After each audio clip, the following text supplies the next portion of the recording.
Yay. Wow, we're here. We're here. Hello, everyone. Welcome to the Show Me How podcast.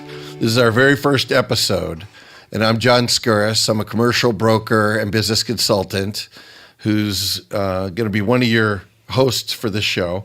I'm a business strategist, and I've worked for over 20 years in real estate, but also consulting with corporations like Borg-Warner, Abbott Laboratories, Baxter Healthcare, things like that. I moved into commercial real estate about, 6-7 years ago at this point, because I just wanted to work for myself, and I grew up loving real estate and wanted to get into it personally, and I've been very happy ever since.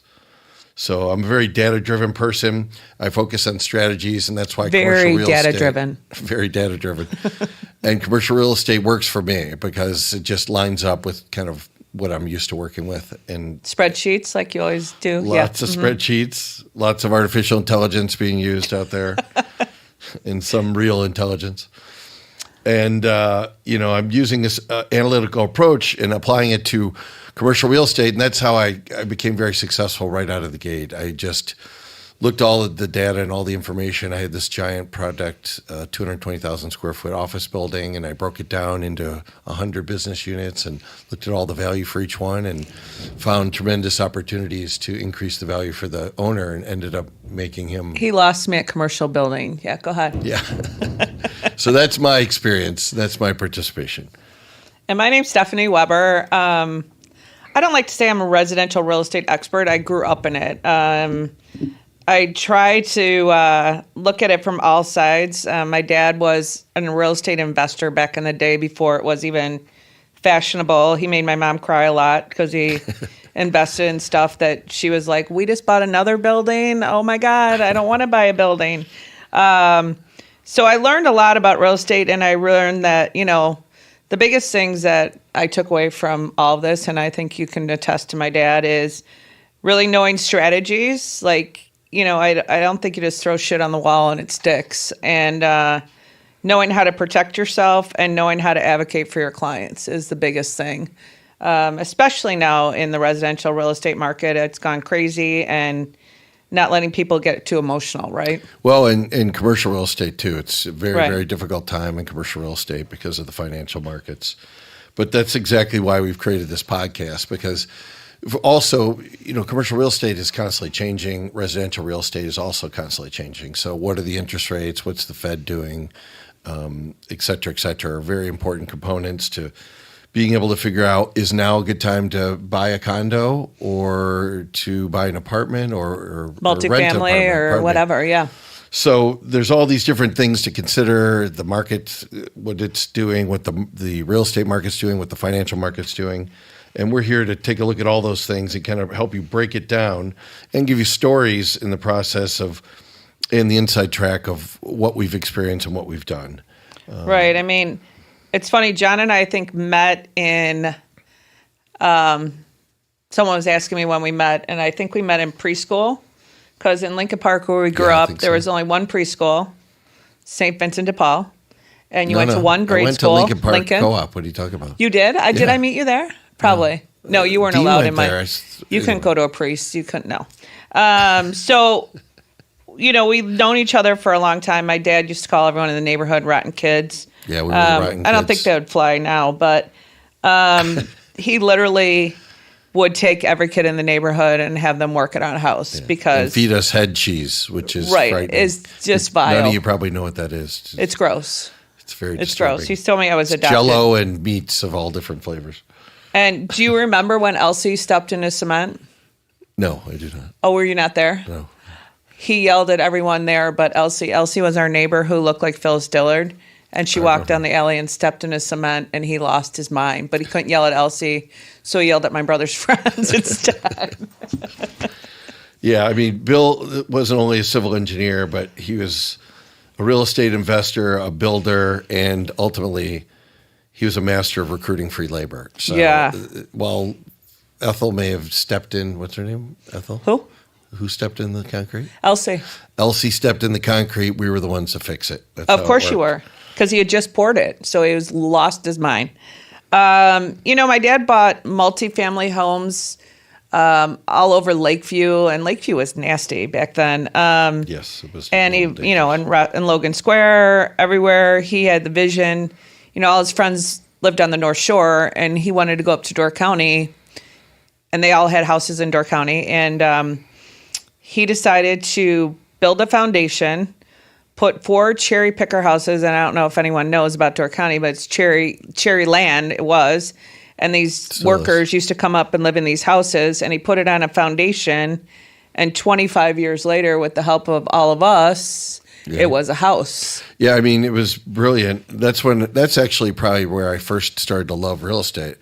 When I saw how he put this together. So essentially, these cherry picker houses are made of oak. So back in the day, they had oak trees, beautiful, very expensive, and strong. And so there were 10 by 10.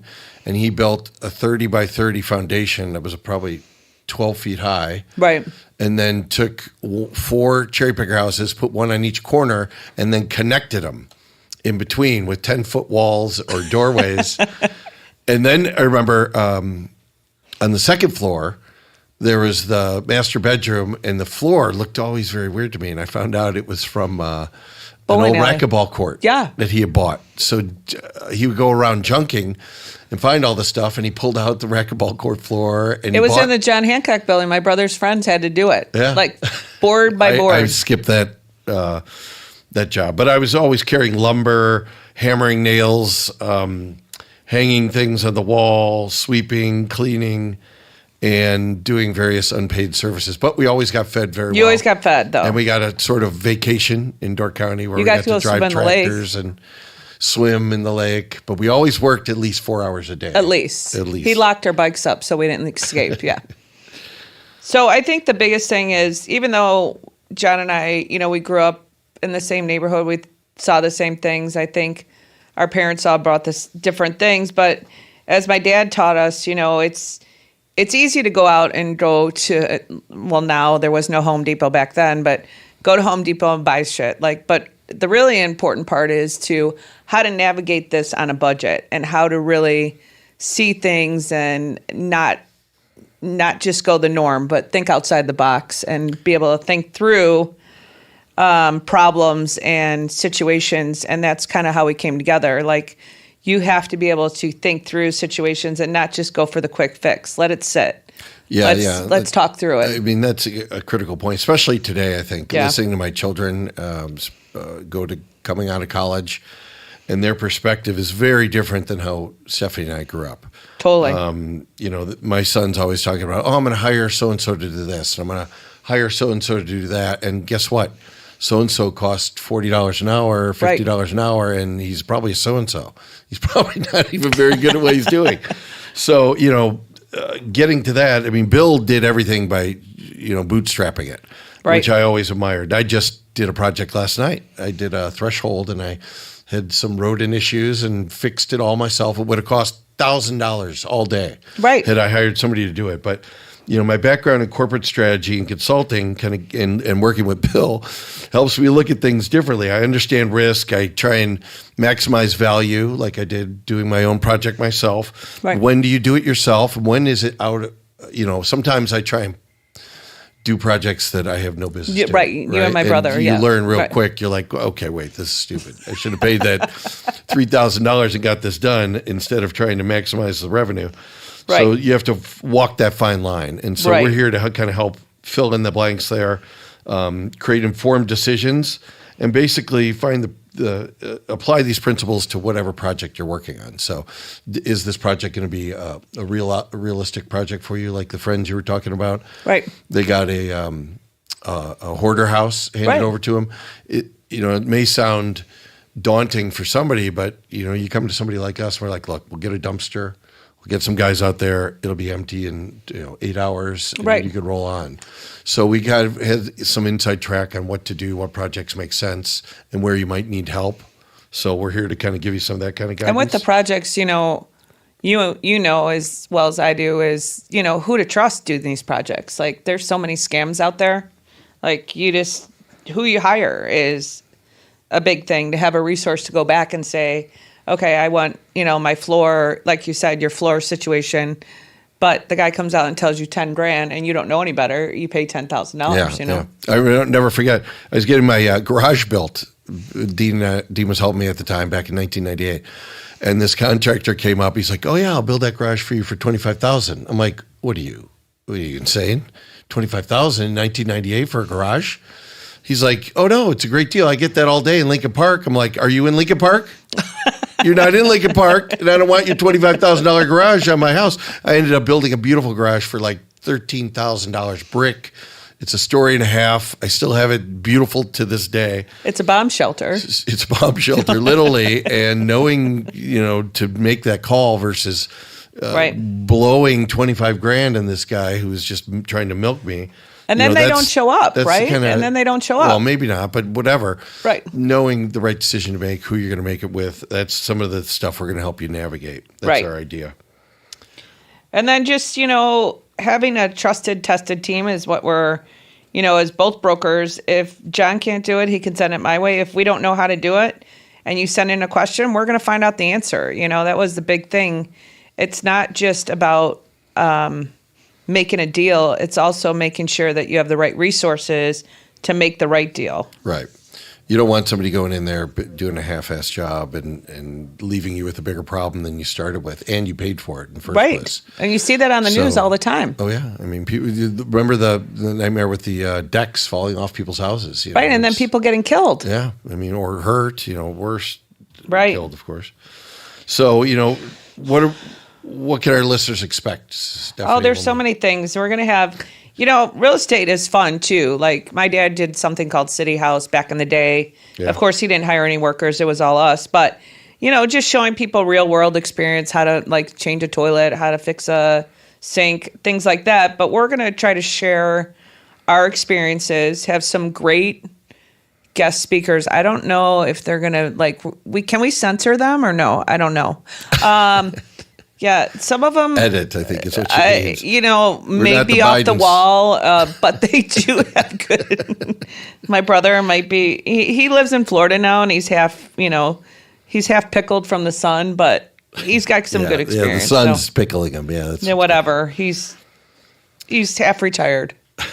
So, we'll be bringing characters like Dean in to have discussions with that, and our friend Dave, and who's doing the blind business, and developers and contractors who have some great stories for us. And we'll help all the way from first home buyer challenges and mistakes to investment horror stories to house flipping, projects that some went well, some that were a challenge. Right. All the way to commercial zoning challenges where people buy into think they're going to build some. I actually have one right now where somebody wanted to do a school, and we're going along the road, and I'm like, well, wait a minute, you want to have people sleeping in here. It ended up, and I'm like, you can't just have people sleep in the property. It's a commercial, and that's a residential thing. And so what are the zoning challenges that get into that, and how do you get away with that, and how do you contact the zoning board to learn about that information? So we'll go into some fairly complex problems as well as some pretty much everyday type challenges as well. Exactly. And then, we're going to give you practical takeaways, things that you can use. I think, as John knows, I love podcasts. I love learning from them. I think when you can take a real experience and say to yourself, okay, I remember hearing this somewhere. You're supposed to do this in this situation.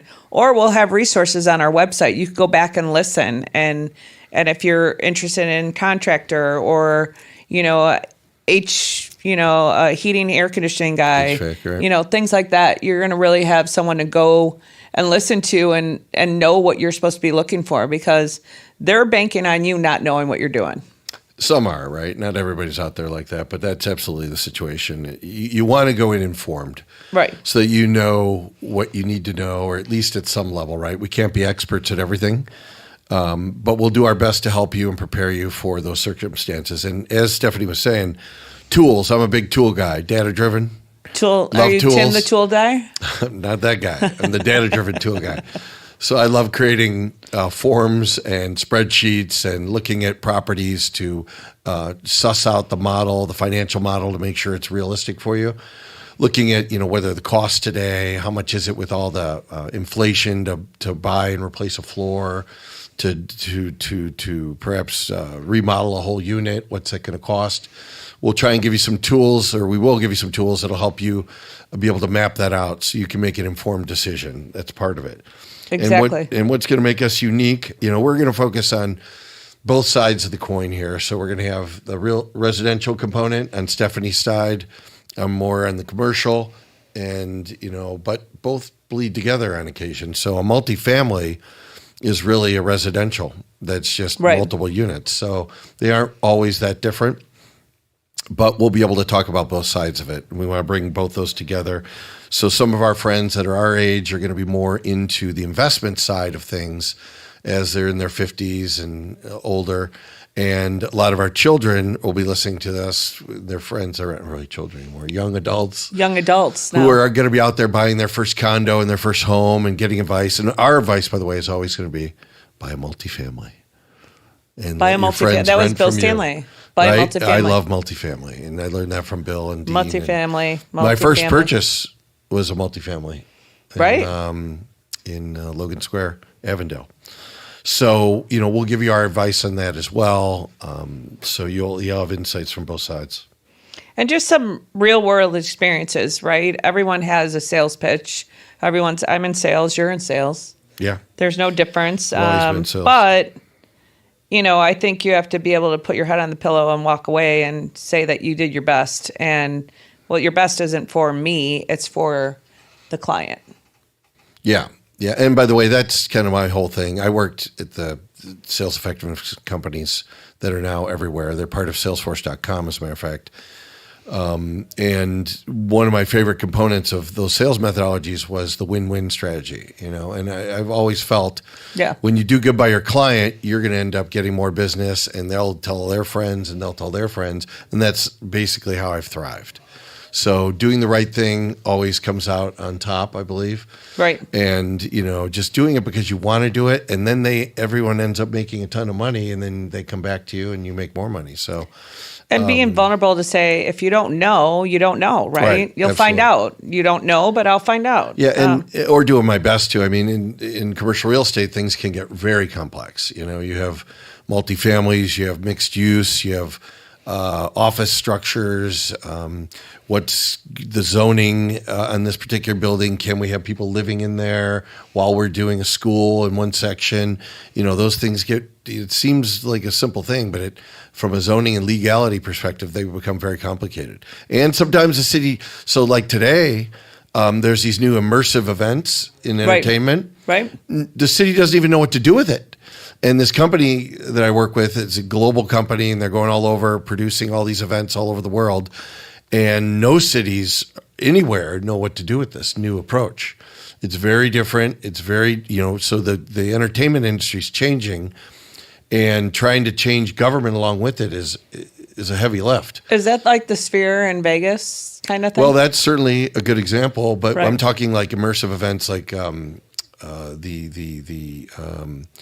what was the art exhibit here? Van Gogh. Yeah. The Van Gogh exhibit, but also I'm working with the people that are doing things like Harry Potter, Stranger Things, and different shows like that, where you're actually walking into movie studios and you're seeing the Harry Potter scene at Diagon Alley, for instance, behind the scenes. Oh, it's very cool. But people are going in and walking through and going into the different rooms and getting the full experience from the movie. And they're paying a lot of money to do that. And then they may have laser tag and mini golf and things like that along with it. Well, as soon as you put an activity like laser tag and golf in, now it's changed everything. And the city does not know what to do with it. So walking through a movie studio is one thing, but having miniature golf and where people are actually doing activity, now that changes the whole zoning perspective. Wow. And that's created tremendous complexity to the point that we had to cancel a big event because the city could not see their way around it. And we had to work with a bunch of lawyers to get this resolved. So we're going to go into some cool stories, show you, from that you won't hear, typically out in the marketplace. So that'll make it fun for everybody too. And I think... No, we can't say we're anything but typical. And doing some like first-time homebuyer fumbles, homebuyer mistakes. I will tell my story about Florida. Yeah. Yeah. Yes. We look forward to that was hearing a nightmare. the personal trauma that we've gone through as well. And the savior, John, who had You to weren't the save. savior. I saved you. Are you kidding me? Oh my God, I've saved Everyone you too. knows I saved her. No. Anybody out there, I introduced him to his comment wife. wherever we have comments, please let them know. But I think that's, biggest thing. We're going to, you got to have fun too. And you got to listen and you got to be able to share what you have because you can't take it to the grave with you, right? So, shouldn't. no. Right? You want to share it? You want to share it. And especially when our kids are in their mid-20s and making these, big purchases. And also the people who, I think the big thing in the city, and I grew up in the city, you grew up in the city, the fleeing to the suburbs isn't always the right choice, I'm not a suburban. I grew up in the country, way up north, Atlanta Lakes area, Phelps, and the city, downtown Chicago. Right. I've never liked the suburbs. you not like one the or the other. I do suburbs. not. You Well, like the suburbs. I'm a city rat. But what I'm saying is, giving Dad Carlson. options, understanding, you could flee from the city and you're paying X amount for your house and whatever, and you go to the suburbs and your taxes triple. Well, is that really worth your time? Yeah. That kind of stuff. We're going to take a look at everything. That'll be very helpful, by the way. That's a great way to look at it because my kids went to school in Park Ridge, and it was triple. It was like $25,000 a year for the property taxes for those schools. And is that going to be worth it? Or Right. would you be better suited going to private school or something like that? It could be other decisions. So, Or advocate for your local public school, get that. well, kind of not nowadays. It might be worthy going to the public school. It was when we were kids, but not so sure. The recent They past just was pushed a you good through idea. because no one Well, I wanted did terrible all right. John in their I have class. multiple degrees. What are you talking about? But we appreciate it. We'll see you guys next week. Yeah, and by the way, And, you'll be able to find us on Instagram, LinkedIn, YouTube, wherever you get your podcast, Spotify or whatever. And remember, please give us your topics that you want to cover. Send through the information via chat, shoot us a message, whatever. We want to hear from you, and we want you to participate. So let us know what we're doing well, and we'll try and move away from these scripts as we move on here. But for now, we thought we'd start with this and see how it goes. So Thanks, you guys. and we'll see you soon.